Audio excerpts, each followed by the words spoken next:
Hi guys, welcome back to my channel. I'm Yulan and today I want to talk about the causes of addiction to social media. With the rise of digital technology, social media has become a prominent part of people's lives with 9 out of 10 teens who have at least one social media, according to Campbell, bringing inconveniences such as working, studying, and entertainment.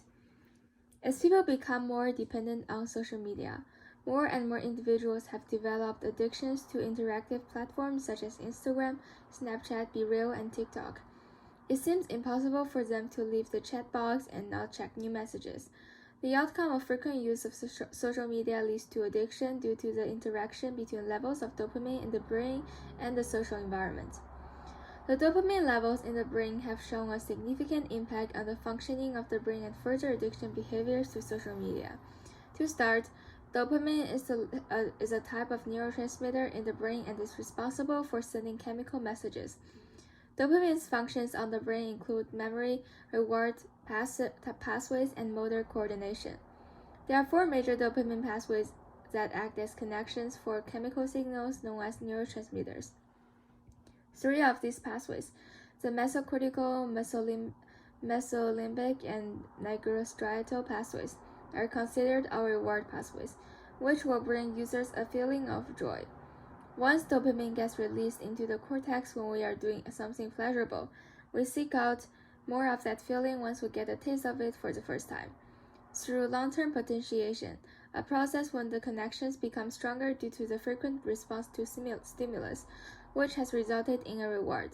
In this case of social media addiction, the frequent stimulus is the social media updates and notifications, which are sent to the brain along the reward pathway that makes the media user feel good. In addition, social media creates a variable reward schedules, which works by positive stimuli being provided at random intervals. The variable reward schedules are demonstrated by the phone users frequently checking their new messages at variable intervals for something that could be intrinsically rewarding. The likes on social apps evoke these feelings. The likes on social apps evoke these users' feeling of happiness and gratification, which leads to a temporary increase in dopamine levels. However, as users quickly get bored and climax starts to wear off, individuals look for more to satisfy their internal needs of fleeting pleasure, which is known as tolerance. As a result, the addictive behavior has formed because social media variable interval notifications frequently stimulate the temporary excitement of dopamine levels. Moreover, the social environment is a complex interaction between family functioning and individual experiences.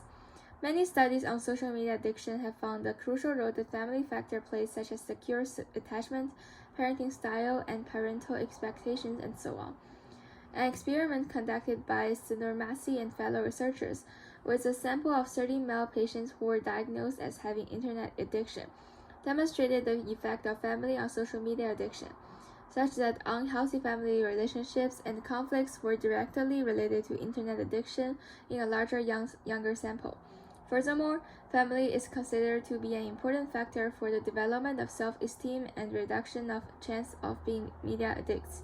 In the period of sensitive and vulnerable adolescence, teens tend to establish a stable social relationship that reduces the level of emotional loneliness and gain a sense of belonging through group acceptance.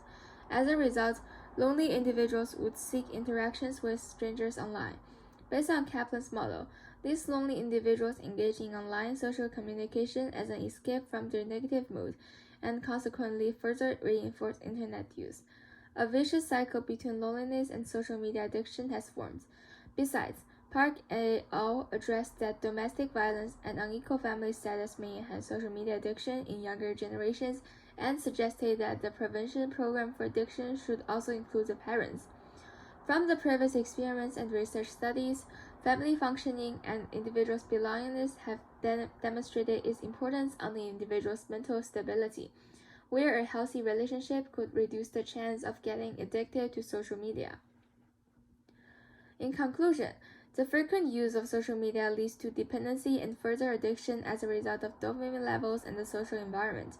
Excitement of dopamine levels triggers the reward system, which is the primary biological cause of the addiction. Additionally, social offline interactions such as family and individual relationships also play an essential role in the dependence and addiction cycle, where social media could be a relief from reality. The interactions between dopamine levels and the environment together from the cycle of addiction on social media.